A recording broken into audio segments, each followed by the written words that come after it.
2009, c'est clairement l'heure de la revanche qui sonne. L'année dernière, on est passé à côté de la victoire, donc toute l'équipe travaille en bloc. On est encore plus près que l'année d'avant, quoi. L'expérience est très importante pour gagner ce genre de course. Il faut absolument qu'on valide tout pour Le Mans et qu'on arrive là-bas avec une sérénité absolue niveau fiabilité.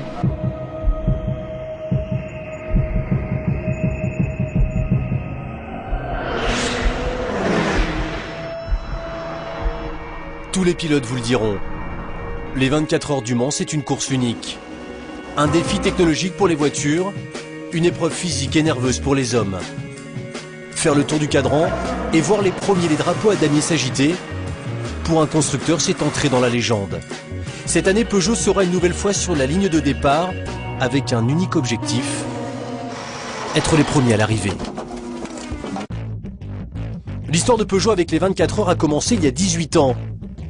Avec Jean Todt, la marque au Lyon a signé 2 victoires consécutives en 1992 et 1993, avec une voiture désormais mythique, la 905.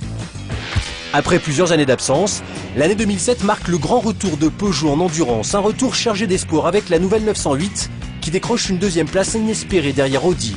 Déjà. 2008, Peugeot frôle la victoire. Les 3 908 engagés finissent à la 2e, 3e et 5e place, encore derrière leur rival de toujours, Audi. Pour Peugeot, l'année 2009 doit être l'année de la victoire au Mans. À défi d'exception, voiture d'exception. Voici, mesdames et messieurs, la 908 HDI FAP 2009. Lors de sa présentation en février, elle fait déjà sensation. La 908 HDI FAP, un moteur diesel de 700 chevaux enveloppé dans une robe noire, bleue et chromée. Une petite merveille d'aérodynamisme et de technologie.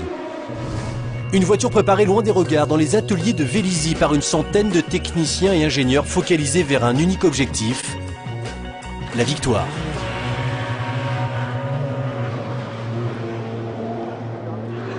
Et les 24 heures, c'est d'abord une incroyable aventure collective.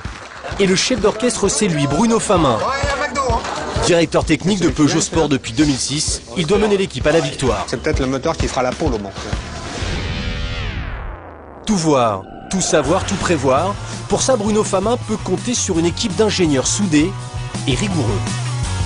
On a le produit, on a les moyens de se battre pour la victoire à chaque sortie. On ne peut rien demander de plus à un passionné de sport automobile. Christophe, lui, est ingénieur, un technicien dédié au service du pilote. Je suis trop comme si j'étais trop brutal avec le volant. Plus on s'entraîne à faire des choses qui sont pas naturelles, et plus le jour où ça arrive, eh ben, on est relax, quoi. Bah, par exemple, on a simulé une panne de radio. Économiser du carburant, changer les pneumatiques, paramétrer le moteur. Cet ingénieur de 39 ans décide de tout. Pour ces 24 heures, il sera en charge de la voiture numéro 8. On se connaît tous maintenant, donc ça c'est plus facile aussi, on gagne beaucoup de temps en fait. Là, je me suis dit, Comme en 2008, on les appelle les Top Gun. Ils pilotent l'une des 3 908 qui seront engagés pour le Mans. Pour l'instant, ça se passe vraiment super bien. 7 participations au Mans, dont 2 pôles positions en 2007 et 2008. Stéphane Sarrazin, c'est un compétiteur dans l'âme. Là, le Mans, c'est dans 2 mois. Ça va me plaire, ça va me plaire. Ça va me plaire, ça va me plaire, ça va me plaire, ça va me plaire, ça va me plaire. Franck Montagny, un concentré d'expérience et de sagesse engrangé au fil de ses 8 participations aux 24 heures du Mans. On sait très bien que c'est une course qui choisit son vainqueur, donc on va donner tout ce qu'on peut, c'est-à-dire 100%, et il n'y aura pas de regret. Sébastien Bourdet, le perfectionniste. Lui aussi connaît bien le Mans, 6 participations dont une très belle 2e place en 2007. Mais le pilote de Formule 1 veut maintenant monter sur la plus haute marche du podium. Le compte à rebours a commencé, l'équipe Peugeot Total a maintenant un mois pour finir de se préparer.